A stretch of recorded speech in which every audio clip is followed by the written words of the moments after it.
Welcome everyone to the inaugural podcast for Union Square Physical Therapy.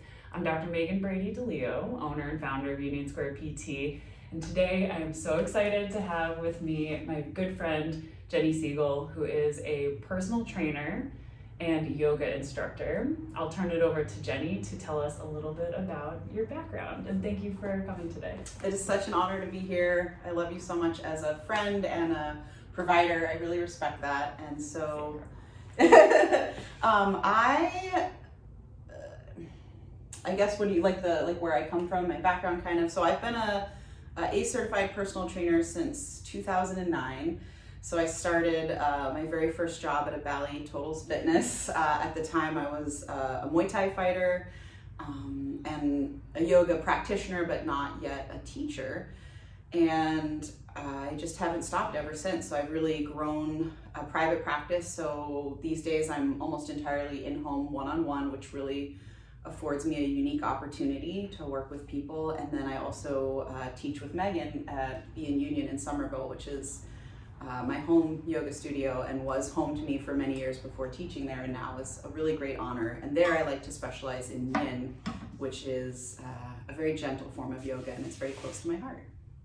Excellent. It's so wonderful to have someone with so much experience in so many different areas. And just before we hit record and came on, we were talking about how you've had so many positive experiences with different clients. And when I talk to people that have worked with you, Jennie, the things that they say are always that you're so focused on them as a human, that you are evidence-based and very much so driven by the best ways to help people.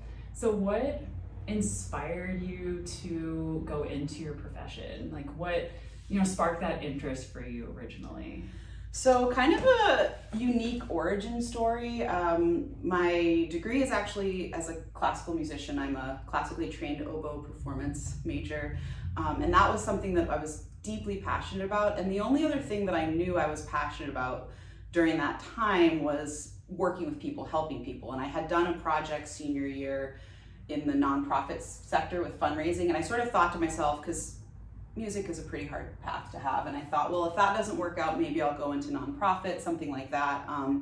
And so when I did decide to step away from classical music, honestly, I think I was a little bit lost. I had an office job because I just needed to make money. And I felt in my heart, and there's no shade to anyone that does well in office jobs, it doesn't have to be your passion. But for me, I was really at a low point, and going to the gym before and after work was my self-care. It was taking care of me. It was something I had gotten into in high school.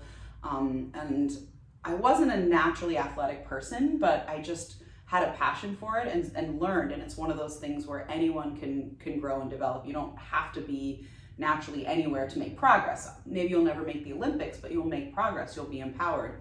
And so when I was really depressed in my office job, being at the gym, working with people, I actually met a trainer, a younger trainer, and started working with her, and it kind of opened my mind that this was even a thing people could do. And so the reason I went into it was something that I was passionate about at the time. That was my happy place, and it was because the main drive, I said, I just want to work with people one-on-one. The job that I had in the office, I didn't interface with people at all. I only interfaced with computer and paperwork. And so that, I think, is where the longevity comes from. Like, I've learned how to be a better trainer, but the reason I keep doing this and keep learning is my passion for working with people. And I think that background of taking care of yourself first really comes into play with everyone that you work with and come in contact with. So I'd love to hear a little bit more about like your self-care practices and how do you talk to the people that you work with that. The other thing that really struck out to me when you were just speaking was when you are not feeling like you're coming from a place of feeling like you can work out or being naturally athletic. I hear this from patients all the time that they might not feel 100% comfortable going into a gym, or maybe they've never practiced yoga for the first time and they're going in there and they're a little bit nervous. So it is really interesting to think about your own experiences and like coming from that and how that translates into when you work with other people. So those two things, it's like that like self-care practice and how you've really helped other people get in tune with that. And then also like the way that you empower other people to maybe not make it to the Olympics, but be able to just start from somewhere, start from where you are and meet them where they're at and be able to continue that progress from there. Yeah, I think I'll start with the second piece because I really like that. I built a website, I haven't updated it in probably 9 years. I'm terrible at that end of things, but I said something to the degree of wherever you're starting from, wherever you're wanting to go, there's a way to get you there safely, respectfully. And so I think that's important. A lot of times people in their mind are intimidated. I'm not in shape enough to start working out, to work with a trainer. I'm not flexible enough to take a yoga class. These are things that we hear all of the time. And I really try to reiterate that there is a movement practice, there's a place to start for everyone. And if, as fitness professionals, if we're making people feel like they're not ready, that's on us. So if I have someone and they come in and they feel like they're failing, I have not approached them where they need to be. And I actually was told early on when I was at that Bally's, 15, 16 years ago, and they're all about like sales and managers. And I think I'm stubborn. So I was like, I'm going to do this the way I think. But they were there was a director whose teaching practice was bring them in for a free first workout, kick their butt, make them feel like they're terribly out of shape, and then they need you. And I just hated that. So things might be challenging, they might be uncomfortable, and everyone's goals are different. Some people do come to me and they are, I have athletes, kids that are going to Worlds for hockey and things like that. And then I have people that are coming to me with injuries right now, or just even people who have never moved in their entire life. And my goal, and it kind of overlaps with the self-care, is you should find the way to move that you want to be good for your body, but you need to enjoy it, you need to love it.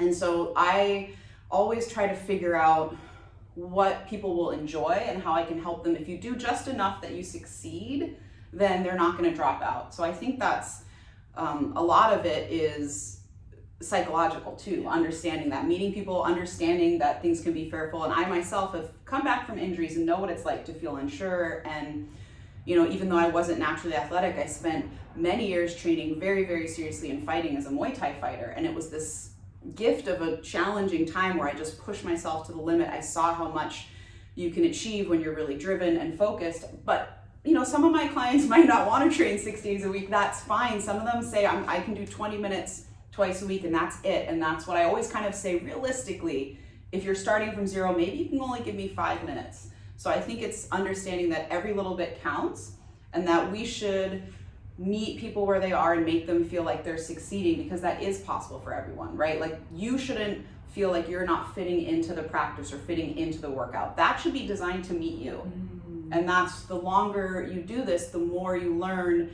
Maybe just this little piece here will help them get their foot in, will empower them. And so tying that into like self-care, for me, I think the reason I'm so passionate about this, finding a way and a space to move my body is one of the biggest self-care things for myself.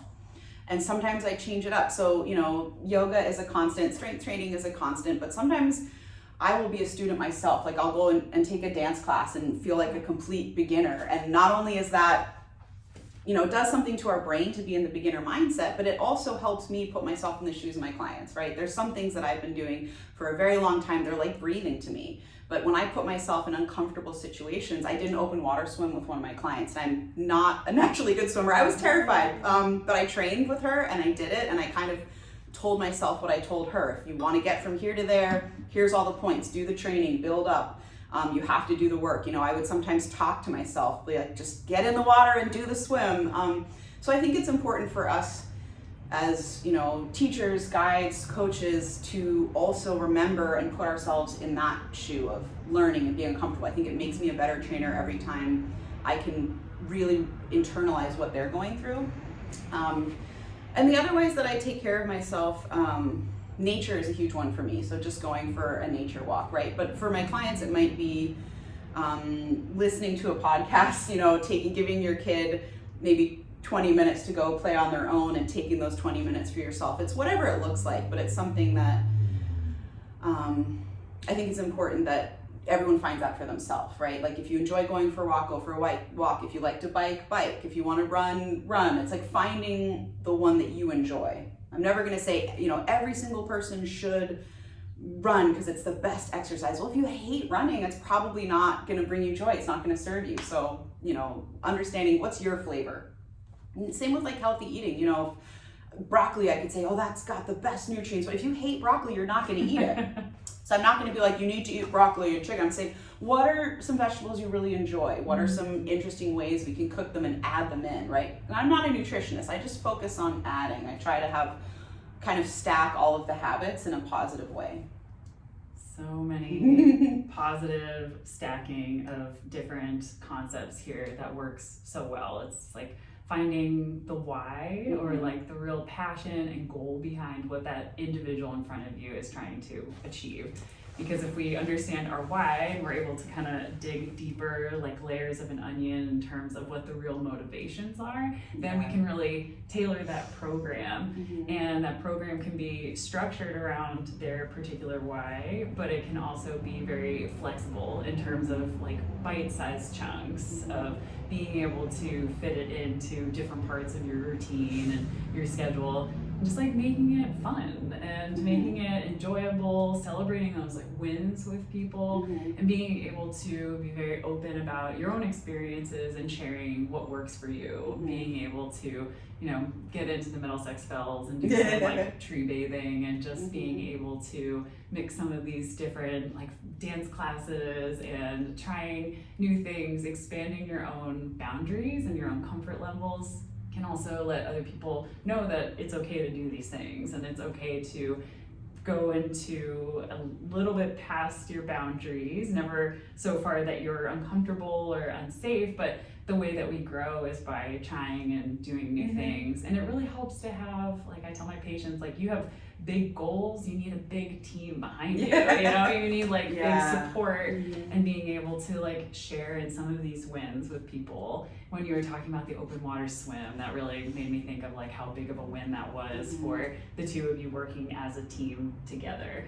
And a lot of the concepts that you brought just forward now also reminds me of how passionate you are about some really beneficial and like foundational and structural aspects, like warm-ups, and how important warm-ups are. I always say, my clients know, I always say, this is the hill I will die on. A functional warm-up. And there's certain things that I try to educate, like my goal, and I learned this when I was a brand new trainer, and I was doing like 20, 40 free first workouts a month at the gym, and I was getting paid like $8 to $12 a workout. I was like crying when I got my paycheck, but I was there to learn. And I'm not justifying those payment practices, but I'm just saying that's how I started out. And I just took every single first workout. I called every person, I did all my research, so I learned a lot. What are your injuries, what are your conditions, what are your goals? But for every single person, I had this psychological goal that if I only saw them for this half hour or hour, and a lot of people I never saw again, some I did, but if I never saw them again, could I at least put them out where, my goal was to make them feel comfortable and safe to do a basic routine in the gym, right? Some basics of forms and sets and reps, and my goal was always to educate and empower people. And what happens is some people learn everything they want to know, they're really self-motivated, and they go out into the world with my blessing, and that's great. But the reason I think I have a lot of longevity is the other stuff, right? Like, can I make it fun? Can I make it interesting? Can I always work around things? So if they do have, sensitivities or tiredness or things, like teaching them how to work around that, how to still show up. There's, I borrowed it from the book Atomic Habits, but the concept of reducing the scope but keeping the schedule. So, when you're building habits, I think sometimes we get in our mind, if I'm not doing an hour in the gym, it was a waste. And it's like, if you show up for yourself at 10 a.m. Monday, Wednesday, Friday, Sunday, and that's your schedule, maybe one day that means you're just foam rolling and stretching because you realize you really can't do anything more that day, or you just start with 5 minutes and you realize once you get going, you're in a good mood and you can do an hour. But I think that's important, just having those little habits, those little pieces. And when you were talking about like wins for people too, I always try to have some sort of metric, because a lot of times when we're working in this field, our change is pretty gradual. It's not like, one session and then you're gonna totally feel different. And so sometimes when that gradual change is happening, it's easy. And when we're progressing it, right, to create change, we have to continually overload and create progress. I love to circle back and say, just so you know, 2 months ago, you were doing this weight for this reps, and I'll usually use quotes, and you said really hard, and today we just did that as your warm up and you said really easy. But yeah, there's certain things, I always want to keep everyone safe. I feel strongly about that, and I want to teach people best practices, because if you have a good functional warm up, not only does that, prevent injury and help you perform better, but it's an opportunity for you to check in and start to learn your body. And I always say that, when people are like, what do you do when you're training? And every session looks different, but if I had to distillate my mission for every client that I work with, I want you to develop a positive relationship to moving your body, whatever that means for you. And so having these kind of metrics where people can go back, and I personally don't focus on aesthetics. I know there are people that are, and that is a valid path. It is not the path that I'm on these days at all. And even when someone's goal is aesthetics, I try to have other metrics that they can focus on, because research even tells us that even if you do have a goal of a certain number or a certain inch size or something like that, that if that's all you're focusing on, even when you achieve it, there's this sort of drift where you don't feel satisfied. And so knowing that, I want people to really understand and be empowered. You're building strength, you're building endurance, that we've progressed this exercise 6 times, or you're holding it that much longer. And I think that keeping track of those wins is really important. And I love this example of my beloved client that did the open water swim, because we first started that, the big swim was a 2-year goal.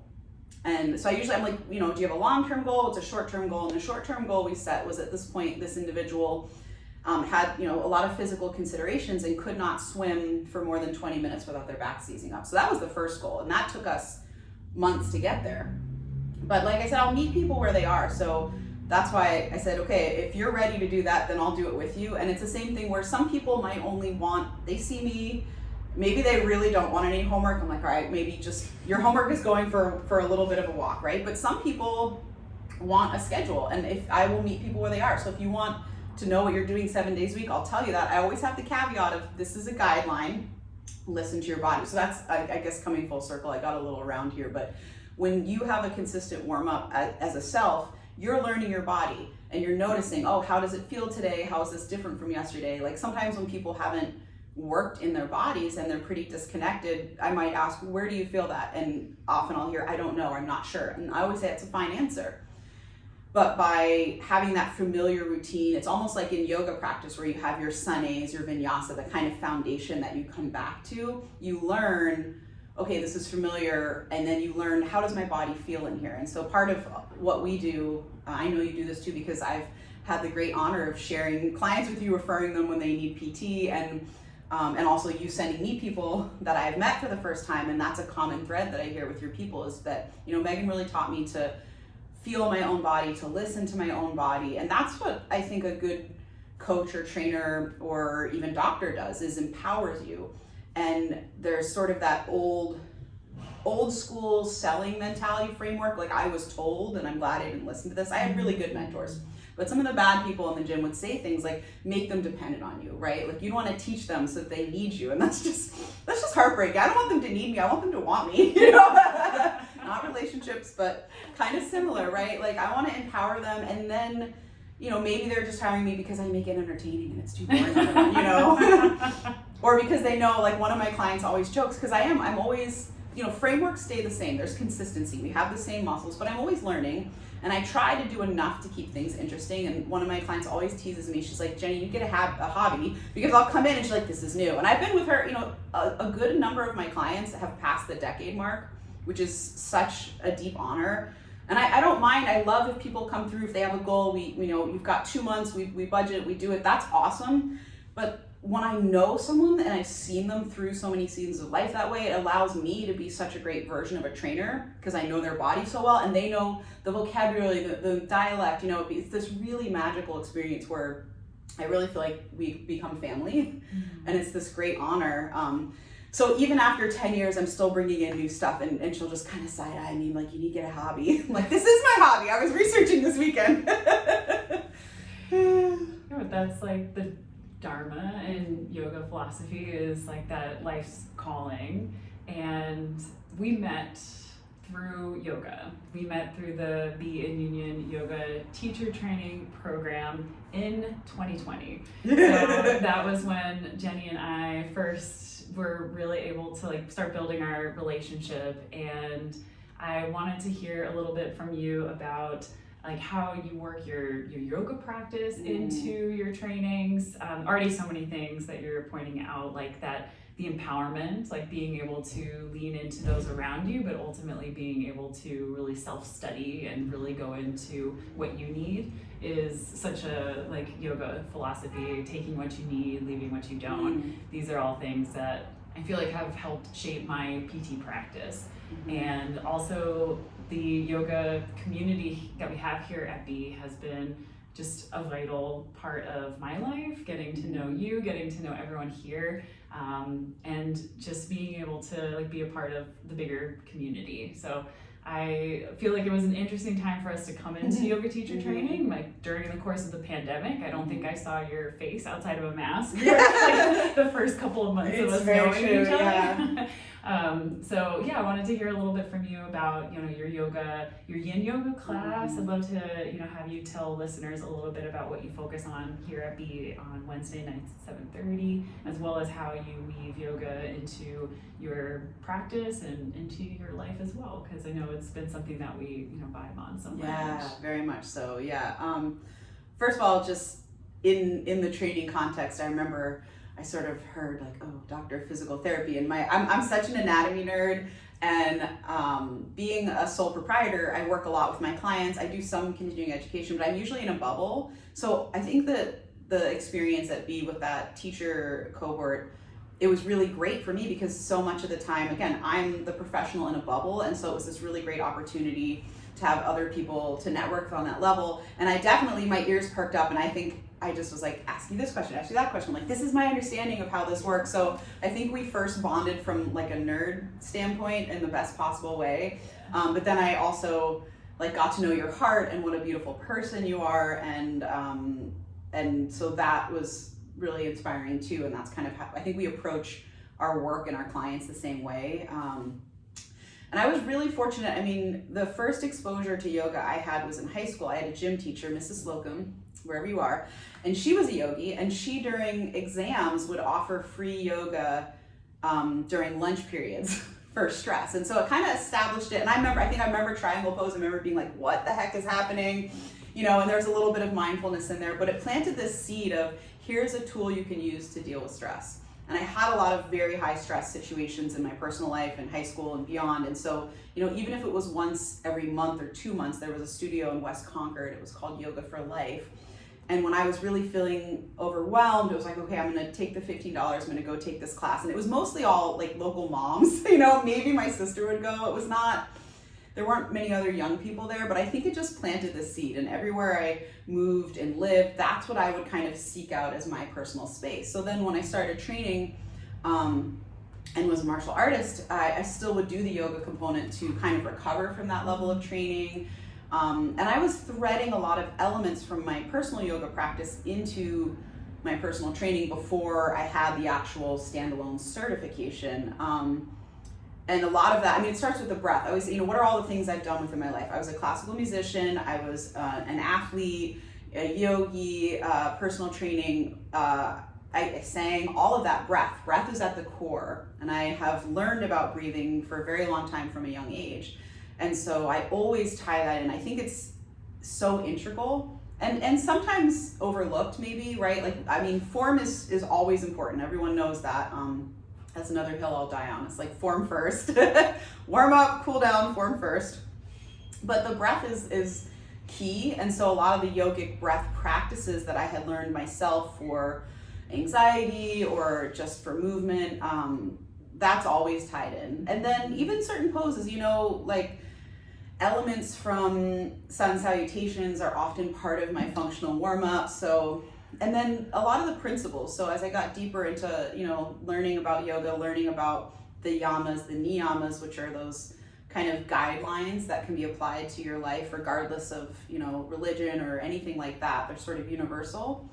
And I think those really frame how I train my clients and how I encourage them to approach their body, right? Like being nonviolent being non-judgmental, and I think it's easy for us to be a little unkind to our bodies, to want to force them to do things, to be mad when they don't do what we want in that moment. And I often, that's that kindness, I'll reframe it, you know, when people, stupid knee, someone will say when it gives out. And I'm guilty of it too, I do it myself, but I hear it when other people do it, and I will frame it and just kind of tell, you know, let's be kind, we hear you, you're doing enough, you know. I think that yogic attitude of just being curious to what you're feeling without judging it is at the root of everything. And same with even training people. I take that same curiosity without judgment, because I might have an idea, you know, someone tells me this is what I'm doing, you know, XYZ, and I might think in my head, okay, the formula for that is this program. But I always have to be open, because kind of one of the reasons I love this job so much is people are so different.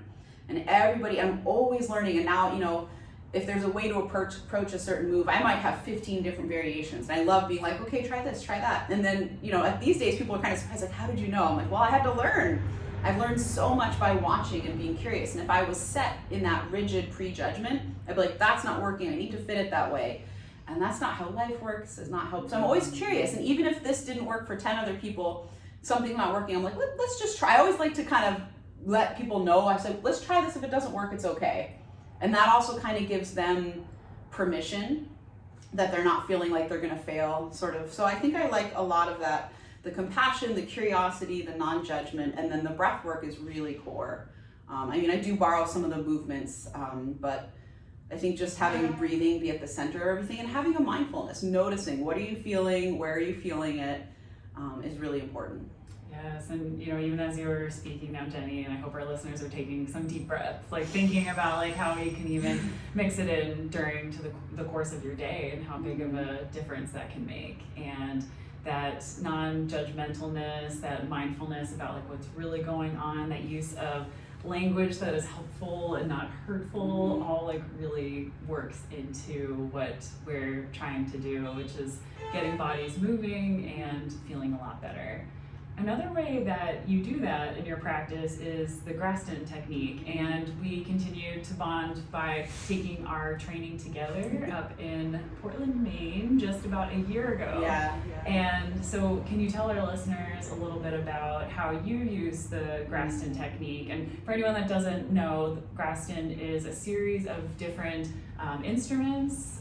Some people will call them tools because they look like various different sizes, and they're used for soft tissue mobilization. So a different way of kind of like moving blood flow through the muscles and through the skin. It's really helpful to provide, I find in my practice, like another form of feedback. I love using my hands on people, but it's really nice to have the Graston to kind of give a little bit of almost like a vibration or like a feeling through the instrument to be able to learn a little bit more. So can you tell us a little bit about how you've been using Graston and how, you know, being like that lifelong learner and like continuously curious about evolving your skill set, how has that really helped you and your clients in the past year? Yeah, and it's crazy sometimes to think about how it's only been a year, because it is now something that is so inherent in my toolkit. It's, you know, and yeah, it's something, it first came on my radar over a decade ago when I had a pretty significant injury to my hamstring, and the PT that I was using, the way I described it, I think I came home to my partner at the time and was like, it was like a metal, you know, crummer, like I used to be a server, and I was like, it was like a metal crummer scraping the back of my knee, you know. And then it came on my radar when I had a pretty significant ankle injury that you were also helping me with. But the PT that I was seeing, I noticed, because there was significant pain a lot of the time, and it was one of the things they would do a stroke to alleviate pain, and I noticed that it made such a big difference. So then I started trying to recreate that at home, and it really kind of this light bulb moment for me. And it's interesting, as a personal trainer, my scope of practice is a lot more limited in terms of hands-on than yours. I have, you know, stretch certification, so I do a lot of that. But I feel like this was a way that I could, because, you know, my credentials were a prerequisite to this, I could open up a little bit more of a hands-on component. But it has become such an incredible tool. I don't use it on every single patient. Some people it's contraindicated, they're not interested, but I'm use it a lot, and sometimes it's only just a little bit. It's this wonderful toolkit. It pairs so well with strengthening, activation, stretching, and it's a way too for myself when you're someone who, you know, my goal is always to meet people with what they need. And so I'm not going to try to tell people to push through working out when it doesn't serve their body just to serve my bottom line. But it does offer this opportunity, and it kind of ties into the yin too, because I actually started in a very yang practice and over time really fell in love with the yin component. And it was something when I first started threading in was when my clients needed rest or recovery days, they say, can we do a yin yoga day? And that was kind of, and I felt like that overlapped with my scope of practice enough that I could do that. I certainly deepened my practice with my training here, but it's another piece where it's like, when sometimes they'll, have a little flare up of plantar fasciitis or something, and I have stretches and rolling balls and strengths and things that were part of my protocol before, but then adding this in, I just find sometimes I add in a few minutes and it unlocks this to the point where we were talking earlier about how a lot of what we do in our work is patience. It's like trusting the process, and in 4 weeks it's like, oh my gosh, I feel so different, but maybe not session to session. The Grafton is this really satisfying thing where I can help when something's really tight, when there's like a little bit of restriction. Sometimes someone is doing a movement, it happens a lot, like, oh, this is pulling. And I said, let's just try. I do the lightest little Grafton, and it's like this light bulb, wow, it's freed up. So that allows us to work without pain. And it also allows me to meet my clients when they need the recovery component. Say, let's do some yin, let's do some slow and dynamic stretching, let's do a little Grafton. There's a lot of different applications things that we see commonly. I think, tension in the jaw, the head, the neck. I do a lot. I have professional writers, and I'll do a lot of things for hands or releasing the forearm. And these little things help them. Maybe if you want to do a mat practice and have your hands down, but your forearms, your hands are tight, sometimes just a few minutes of grasping beforehand allows you to be comfortable to get through the practice. So it's just become the same way that I have stretching, I have, isometric exercises, dynamic exercises, all these pieces that have been in my toolkit. The Grafton is this other element, but it's something, the feedback I've got from my clients too, is how much they appreciate the value add, how much they can tell when it's appropriate, that it enhances their experience. I even have someone, I'll do like standalone Grafton sessions, do like a little half hour, because that can be an element. But yeah, I think I'm always adding more tools into the tool bag, and that just allows you to like best serve your people with whatever they're showing up. I think it's very similar, like in your scope of practice, adding in dry needling, which I love taking advantage of. So yeah. Yeah, it's great when folks come in with some complaint and being able to kind of like take a look and be curious, ask some questions, have them do that certain motion, like you're giving the example of raising your arm, and then being able to do a little bit of intervention, education, and then like come back to that post-test and notice a difference. And that can be so satisfying in that moment, or it could take a little bit of time, but just seeing that progress. And I think it goes back to empowering patients and clients, being able to have these tools at home, and then also just being able to come in, work with someone that like you feel seen, and you may be able to recreate some of these things on yourself, but it's nice when someone else can like really get their hands on, use an instrument to help you stretch or do different things that just make you feel better in that moment, and then also have ideas for the future. Yeah, I get a lot of information too. I think you've mentioned that, like in terms of a investigatory thing, because a lot of times a lot of people say, I'm feeling this here, and both when you're applying Grafton, but even when you're just training, right? I have to think to myself, is that because of tightness up the chain, or is that something lower? And so movement and assessment and watching is a big piece of that. But sometimes just doing a little sweep through, it really becomes obvious. Oh, it's, there's a lot up at the elbow joint. Let's explore that. Is it coming from the forearm? I think it's a really useful assessment tool. And again, it just opens up what I'm able to do safely and confidently and all of that. And like everything is connected. Yeah, it's all connected. Body. And that's the other thing I guess I loved about the Grafton training. And every time I learn, anatomy hasn't changed. It's the same bones, it's the same muscles. Sometimes the way we think about it changes. Like after maybe 5 years of training was when I first started learning about the fascial systems and training to that, not just bones and joints. There's things like that. But anytime you learn a new modality, I feel like you're deepening your understanding of how everything is interconnected, how it works. It's like another framework to view the same system, the same body. So every time I'm doing that, it makes me understand these concepts better. It makes me a better trainer, really. Yeah, and I think bringing like the combination of like Western medicine evidence base, learning the anatomy and kind of the ins and the outs, and then also kind of also having that like yoga background and saying like, okay, what are the chakras of this like part of the body, and kind of being able to bring different like mindsets and perspectives. Well, and that's an important, you were talking about, how I tie these, and I think something that I really tie in, the yoga teaches us that the body and the mind are connected, they are one. But I mean, so does, the body keeps the score and others, like there's science to it. But that's a really important thing that I frame in, is you're training the whole person, the whole body, and people's psychology and things like fear about certain things or experiences that are held physically in the body. Like when my clients are experiencing grief or going through certain periods, and they'll say, why am I holding this there? And I'm telling them that can be the emotions, and validating that. So I think taking a whole person approach is something that the mind-body modality you can really carry over into training, because as much as we might want to think the body's separate, the mind is separate, like they're really not, and that's something I really strive to help people understand. And I guess circling back, because you had asked a little bit earlier about the Wednesday night class, the yin that I do, and that's kind of a perfect segue, because traditional strict yin yoga, it's like 26 poses, it very much aligns with some of the Chinese meridians and a lot of focus on chakras. I call my class Yin Flow simply because I give myself a little bit more freedom to sometimes explore variations or poses outside of that set structure. But the basic concept around Yin holds true, where this is all about the rest, the recovery. The poses are very supported. They're held a lot longer. So rather than a short pose where maybe you're reaching to that edge, you're kind of finding that middle ground, and you're using all that space to let go. And what that does is not only release and address the deeper physical structures of the body, but that's where where the body is connected. If you can have that safe space to rest and let go, you can also start to release emotions and hormones and things like that. And I try really hard to create just the safest space for people available. There's a lot of freedom and choice. I always tell people, if you just need to take a nap, take a nap. Like sometimes they do, that's great.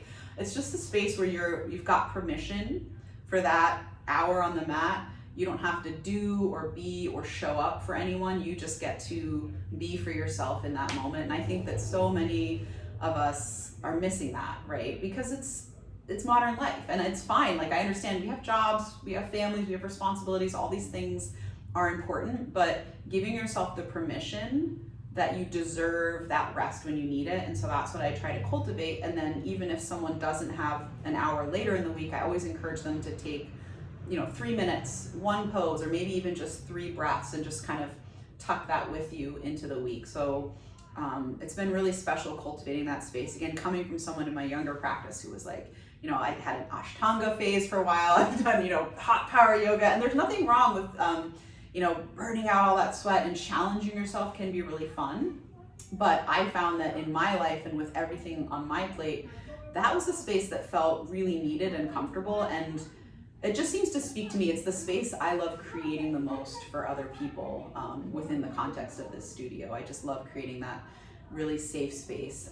And it's such a gentle and unintimidating practice that it can also be a great way to just get into any kind of mindfulness practice or start your yoga journey. Because whether you've been doing it for 20 years like I have, or it's your first day, there's a spot for you there. There's a space for it. So. And personally, you have an adorable nephew. Yeah. Tell us a little bit about your family. Well, I have a twin sister, which is really special, and she is the mother of my beloved nephew. My brother-in-law is a wonderful person. They were actually just with me recently, which was a treasure. But I think one thing that's really, really wonderful to see with my nephew is that his parents do a really wonderful job of encouraging him as well to kind of have a positive connection to his body, enjoy moving it in the ways that he wants to. And so something that's really adorable is that ever since he was really little, he see his mom getting down and say, okay, you're stretching, he'll get down, and he tries to imitate these things. He sees that modeled. And then even with me, it used to be he just knew down dog and up dog, and then after this recent trip, he knows happy baby and plow pose, and like, look, Auntie, and kind of do them. And I just think it's really special. I've seen that over the years too. I've had clients where their kids have been very young and then grown up with me, and seeing the way that when their parents model, okay, mommy's taking some time, daddy's taking some time to take care of myself here, they learn like, okay, that's your workout time, that's important for you. And then we invite them to participate and they learn like, oh, this is fun. And so I think that's a really great opportunity to model moving your body as something that is good for you but can be fun and enjoyable, and to never frame it as like punishment or anything negative like that. So yeah. Positive movement from the very youngest ages. Looking back on your career so far, you have continued bright future ahead of you and really wonderful presence here today. What kind of lessons have you learned if you were to talk to yourself at the beginning of your career as a personal trainer? What kind of advice would you give to yourself then that like you wish you had known that you know now? That's a great question. I feel like maybe 3 big things kind of come to mind. The first one is just in the beginning, especially as someone who's very much self-taught, like I've taken classes and certifications, but I do a lot of book reading and researching and learning. There's sort of that imposter syndrome is a thing. And so I think inherently when you're starting out at anything, you feel a little bit that way, maybe, I don't know. But I think just trusting that if you show up and do your best and come from the place of the knowledge you have now, trusting that that's making a difference. Because some of my clients that I had 15, 16 years ago, I was living in LA when I started out. And sometimes I kind of think to myself, like, oh my God, I knew nothing, right? Like, Jon Snow, you knew nothing. Like, I can't believe anyone trusted me with their training, but I had most of the knowledge I did now, and I did a lot of research, and some of those clients reach out, and I had a really, really wonderful experience with one of my first clients recently who's now got kids and grown, and just kind of expressing, she was like, that was such an important time, it was such a, that you can make a positive impact even if you're not, all the way at the top of your field. It's where if knowing what you know, knowing what you don't know, respecting that, and coming with that genuine heart and that attention, that counts for more than you think. And so I think I've struggled, and it comes over and over again when I move to a new place. A lot of times, because I trained you for a little bit, I've trained other doctors over the years, and that's always something where psychologically, not having a degree in the field, there's a little voice in my head that's like, what the heck do you have to teach this person? So I think that little bit of imposter syndrome, maybe it shows that you care deeply about what you're doing, but I think I've struggled a lot. And then that ties into the second part, which is, this is a passion, it's a dharma. It's also how I have to support myself. And I think a lot of people, when you're sole proprietor and you're doing this kind of work, struggle with valuing your work enough, even as, we live in a really expensive city and cost of living, and the value of what I bring is there. But it took me a very long time. I was way behind on charging even a living wage for myself, because I think it felt scary to ask for money. And because I think even though I cared, and I think that's one of my strongest traits as a trainer is how much I care. I really do care. I'm showing up. I'm going to keep trying. But valuing myself, having a little bit of confidence and trust, and then valuing and having that reflect charging what you're worth. I mean, I can't tell you the amount of years I was driving from Timbuktu and charging like $40, $60 a session, and not really coming close to supporting myself the way I needed to. So those are the 2 major things. And then the third thing, just, I guess, to be a little bit vulnerable, and just something that I think when you're maybe not as much as a physical therapist, but in the field of personal training, and especially because I started my career in LA, and there were some really great mentors, and I really value what I learned there. It's why I have this passion. But there's also there's a very aesthetic culture out there, and there was a part of me that felt as a young trainer, like, if I don't have shredded abs, if I'm not walking the walk, who's going to train with me? I felt like so I put a lot of pressure on myself. There was a time when I did have like shredded visible abs and things like that, but maybe I was not taking care of myself to the best of my ability, especially as someone who struggles with like endometriosis and hormone imbalances and things, where being that low of a body weight was not in the best interest of my hormones. But I think there was a lot of pressure. And I think when I was younger, I felt, especially because of what I was being told by the culture, is like, if you're going to be the best trainer, you need to have the quote unquote best body. And I think I've matured a lot since then, and I take care of myself. I take care of myself. I do walk the walk, but walking the walk is, what is the way that you can best support your body so that it's healthy, so that it's whole and complete. It's not about something that you see, which for some people is attainable in a healthy way. And having been on the other side of it there, I didn't do this, but a lot of the people that were fitness models in the field, they're using hormones for thyroids and all kinds of, like, a famous fitness model that I knew that I thought was just phenomenal, had bulimia, and so, is in recovery now. I think that a little bit of that psychology got to me. So even when I was my most quote unquote shredded, I never felt like that was good enough. And what I would say is, that has no reflection on the skill you have as a trainer. And, my abs are a lot softer now. My skill set is huge, right? Like, the difference that I make in people's lives. I screenshot photos now. Sometimes people send me texts. I got one recently from someone that, like, made me cry. That was like, I thought I was going to be in pain for the rest of my life, and now, like, I'm not, and I'm empowered. And that is why I do it. And I think it's important. I want to take care of myself, and I love doing it. I work out all the time because it brings me joy. It's important to me. But that's what I would really shy away from, telling a young me, is like, you're not a billboard, a poster, and that it's okay to have, because we all have different bodies, and different bodies can be healthy and can be fit and be strong. And I live that now, and I've really stepped into that. But I think the pressure that I felt of being a trainer in LA maybe pushed me to a slightly unhealthy place with that. And I was a lot younger. I was in my young 20s. I'm almost 40 now. I have a lot of perspective, and I'm always, I focus on function, and the rest just falls into place if it's going to. Falls into place. So Jennie, where can people find you? How can people contact you if our listeners are interested in learning a little bit more about what it's like to work with you? Yeah, wonderful. I think the best way to reach me is probably my email, which is JennieSiegelFitness@gmail.com. So that's my name, JennieSiegel Fitness@gmail.com. You can always shoot me out an email, and otherwise, I'm here at Be in Union every Wednesday, 7:30. Everyone's welcome to come, try a class, slow down, and chat me a little bit more. And the final place, I'm working on being a little bit more present. So on Instagram, my handle is Dragonfly Athena. And if you scroll back, there's some fitness content. I'm hoping to be bringing out some more, but you could also send me a message there if that's easier than sending an email. Yeah. Amazing. Thank you. Thanks for having me. Thank you all for joining us for this edition of the Union Square Physical Therapy Podcast. Special thanks to Jennie for joining us, for your time and energy. And we look forward to having many more conversations. Thank you for listening. We are on a busy Somerville Ave, so the audio will improve over time as we figure out how to maybe insulate or take a little bit of that background noise out. But again, we thank you for joining us, and we look forward to seeing you soon.